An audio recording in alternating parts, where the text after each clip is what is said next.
So living in a 300-year-old castle is not as glamorous and luxurious as many people may believe. We don't have the staff to maintain it, so we had to do all the repairs ourselves.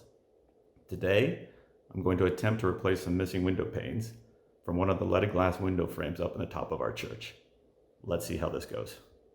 So in order to get access to the church roof where the windows are, I have to take this spiral staircase. It extends all the way from the first floor up to the attic of the church. So I'm at the top of the stairs, and you can see here is the attic near the church.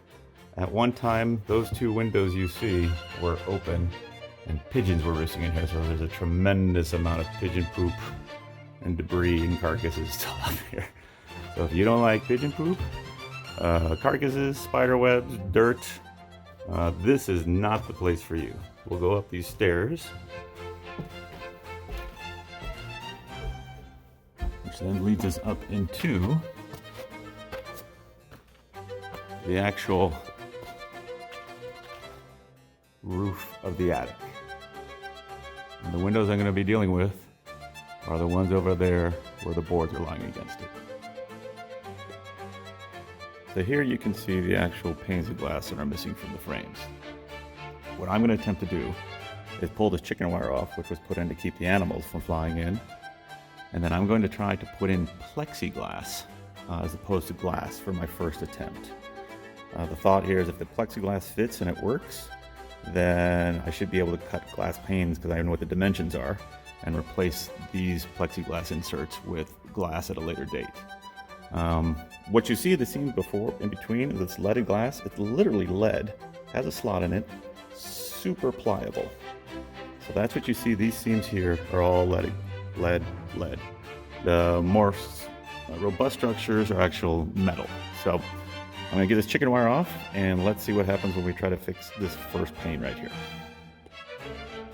So I've got the chicken wire off, and what I did is I tried to work with the lead to make kind of a slot. So you can see I folded it back and try to get the stuff that's on the outside a little more flush, so that when I put the panel in, it'll actually hold it in. So now I'm going to try to put that plexiglass plate in. Let's see what happens.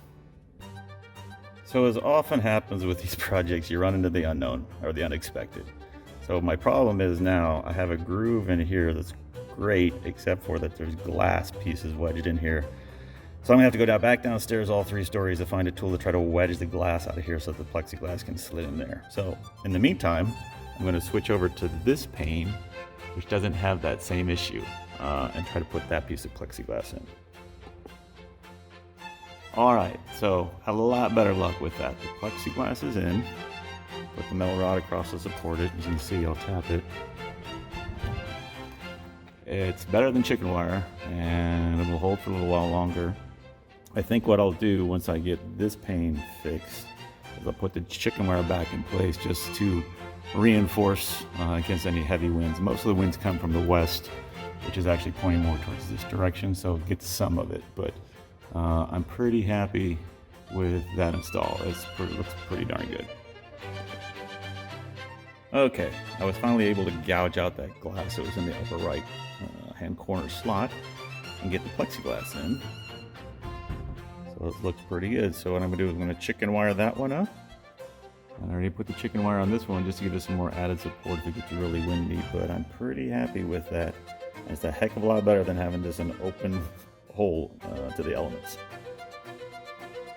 The other lesson in this is that it's actually a good thing that I started on this window before I started on this window, because I actually had to reach through the open gap in this window to try to push the lead on the outside against the plexiglass. I had to use my hand, and then I had an iron rod to get that left seam flush against the plexiglass. So my lesson there was I took the outside lead lining and I just pushed it in so it wasn't flush, but it was actually leaning in towards the window. So when I pushed the plexiglass against it, it formed a nice seal, or as good a seal as you can get without actually putting some caulking or what they call kit putty, basically window putty around the outside of this, which is really hard to do given that I'm 3.5 stories actually up to even reach this window.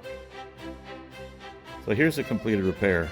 Put the chicken wire back in place to provide some support in case it gets super windy. Though that plexiglass is being held pretty tightly by the lead lining, but you never know. And you can see the repair on that side. So I am pretty happy with the way this came out, and it should hold for at least a couple years, I hope. We'll see. So you can see there's never a dull moment living in a 300-year-old castle. Hopefully the repairs I did will hold for a while. We tend to reuse a lot of the materials we find in the castle, so that plexiglass came from an old picture frame we found. And I actually have some spare, which is good because I just realized I have another window to repair.